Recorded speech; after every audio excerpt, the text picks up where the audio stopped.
Tutorial, Automotive. Topic, Machining Health, Connecting Rod, Die. Objective. In this topic you will learn how to use NX cam to machine, connecting rod, die.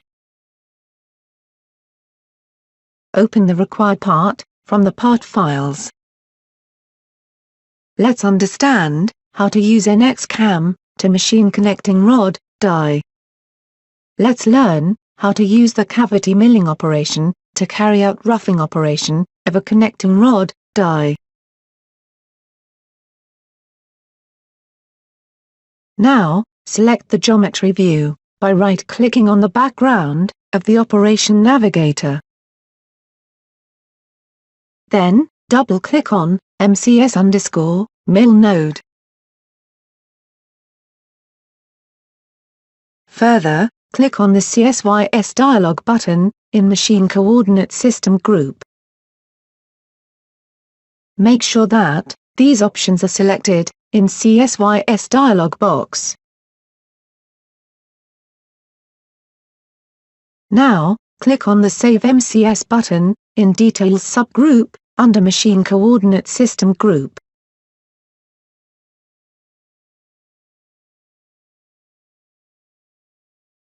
Then, double-click on the Workpiece node.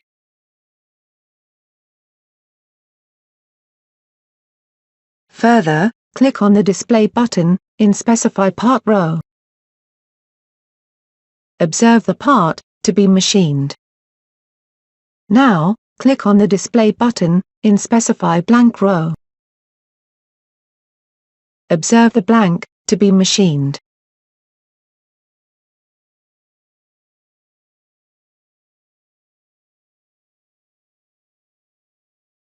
Now, select the Program Order view by right-clicking on the background of the operation navigator. Then, double-click on the Cavity_Mill RG1 node. Make sure that Workpiece option is selected in Geometry list. Now, click on the Display button in Specify Cut Area row. Observe the cut area. Now, click on Edit or Display button in Tool group. Make sure that these values are specified in Dimensions group under Tool tab. Now, select the Shank tab. Make sure that these values are specified in Dimensions group under Shank tab. Now, select the Holder tab. Make sure that these values are specified in Holder Steps group under Holder tab.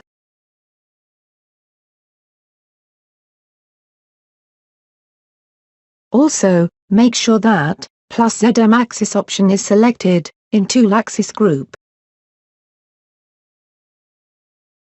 Again, make sure that these options are selected in Path Settings group. Now, click on the Cutting Parameters button. Make sure that these options are selected in Cutting group under Strategy tab. Now, select the Stock tab. Make sure that the part side stock value is specified as 0.8. Now, click on the Non-Cutting Moves button. Make sure that these options are selected in Transfer or Rapid tab. Now, select the Engage tab.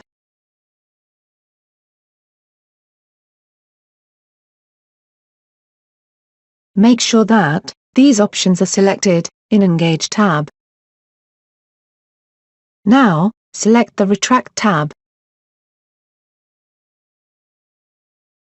Make sure that these options are selected in Retract tab. Now, click on the Feeds and Speeds button.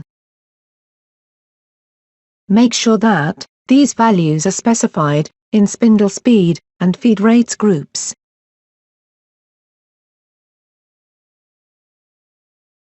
Now, click on the Generate button. You can observe that the toolpath is generated.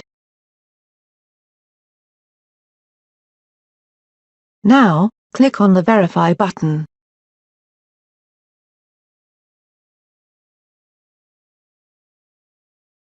Then, click on the Play button.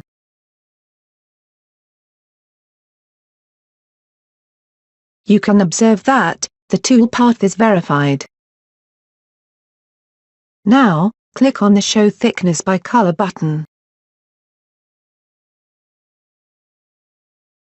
Then, select the point on the surface to check the remaining material distance. You can observe the remaining material distance after roughing operation.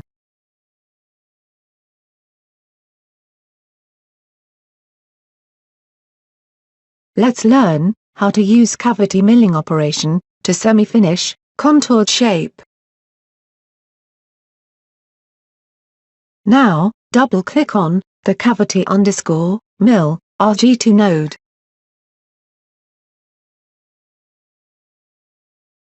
Make sure that Workpiece option is selected in Geometry list. Now, click on the Display button in Specify Cut Area row. Observe the cut area. Now, click on Edit or Display button in Tool Group. Make sure that these values are specified in Tool tab.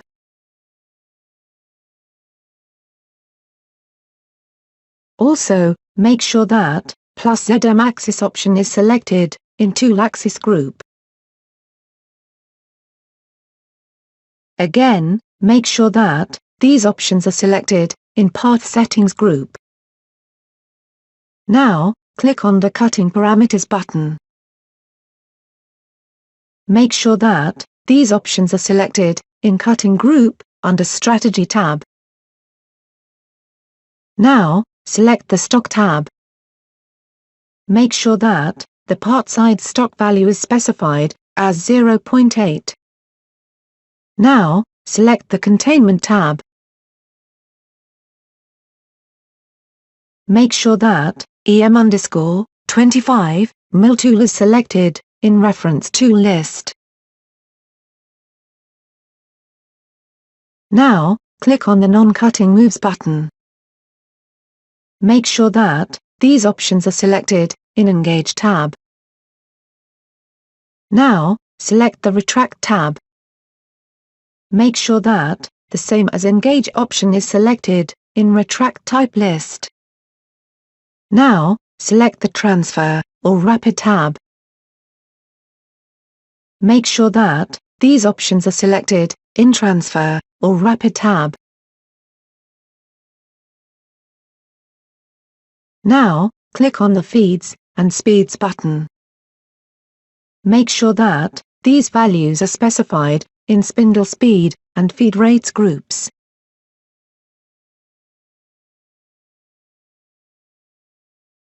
Now, click on the Generate button. You can observe that the toolpath is generated. Now, click on the Verify button. Then, click on the Play button. You can observe the toolpath is verified. Further, click on the Show Thickness by Color button. Next, select the point on the surface to check the remaining material distance. You can observe the remaining material distance after semi-finish operation.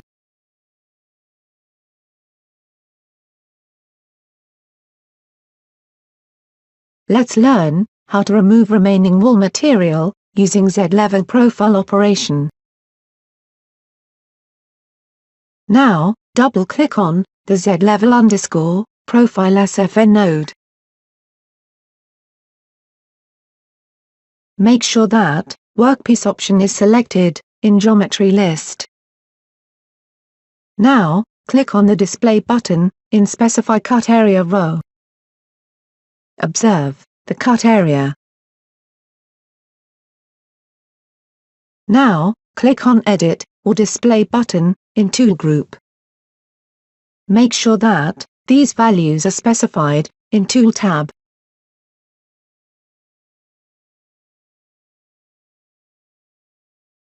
Also, make sure that +ZM axis option is selected in Tool Axis group.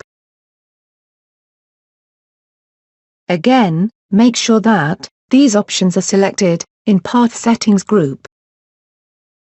Now, click on the Cutting Parameters button. Make sure that these options are selected in Cutting group under Strategy tab. Now, select the Stock tab. Make sure that the part side stock value is specified as 0.3.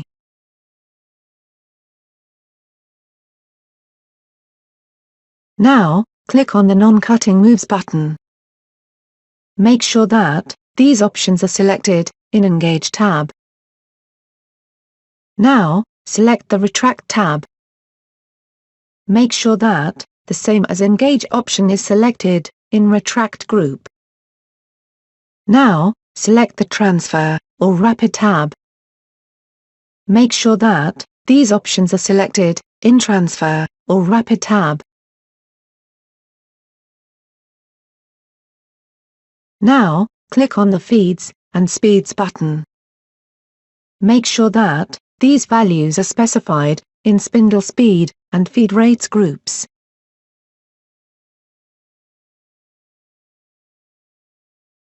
Now, click on the Generate button. You can observe that the tool path is generated. Now, click on the Verify button.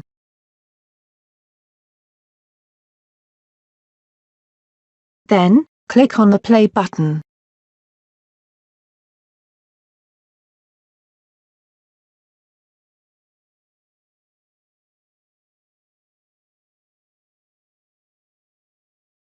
You can observe that the tool path is verified. Now, click on the Show Thickness by Color button.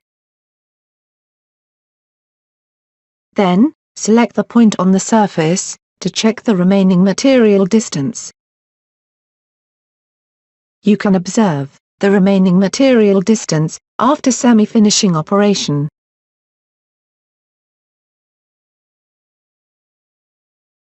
Let's learn how to use Z-level profile operation to semi-finish the walls of the die.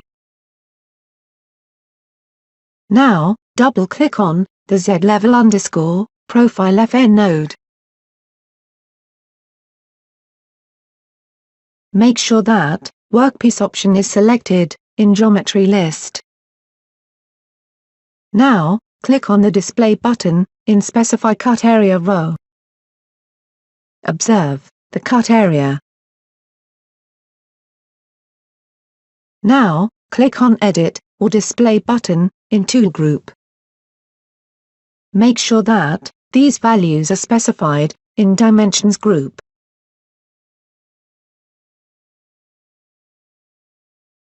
Also, make sure that +ZM axis option is selected in Tool Axis group. Again, make sure that these options are selected in Path Settings group. Now, click on the Cutting Parameters button. Make sure that these options are selected in Cutting group under Strategy tab. Now, select the Stock tab. Make sure that the value of part side stock is specified as 0. Now, click on the Non-Cutting Moves button. Make sure that these options are selected in Engage tab. Now, select the Retract tab. Make sure that the Same as Engage option is selected in Retract type list. Now, select the Transfer or Rapid tab. Make sure that these options are selected in transfer, or rapid tab. Now, click on the Feeds and Speeds button. Make sure that these values are specified in spindle speed and feed rates groups. Now, click on the Generate button. You can observe that the toolpath is generated. Now, click on the Verify button.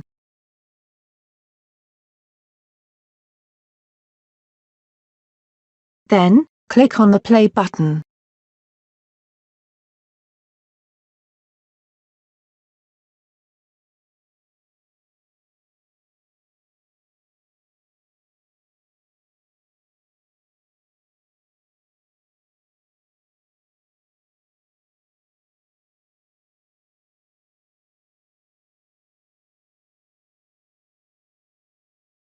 You can observe that the toolpath is verified.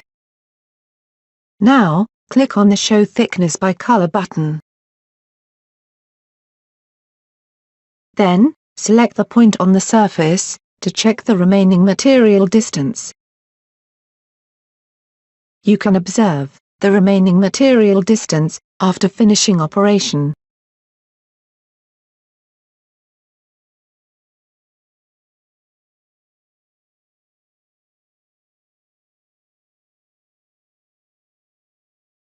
Now, select the Verify command in Toolpath group by right-clicking on the Program node in the Operation Navigator.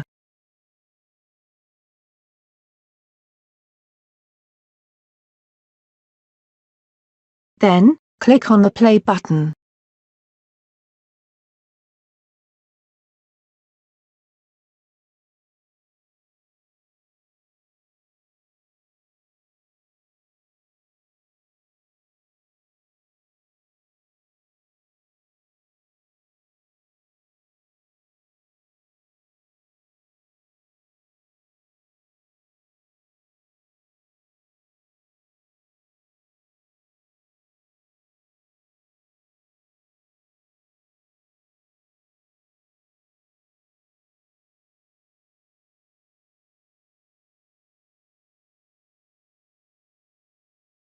You can observe that the toolpath is verified from roughing to finishing operation.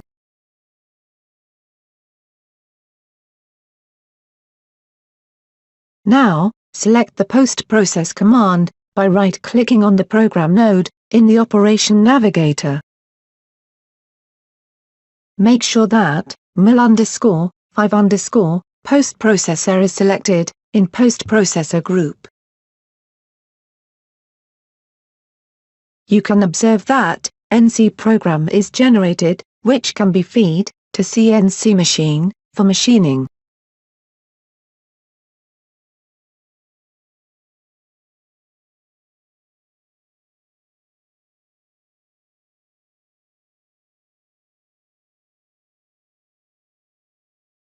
Now, the cutting, non-cutting, and total time required for machining.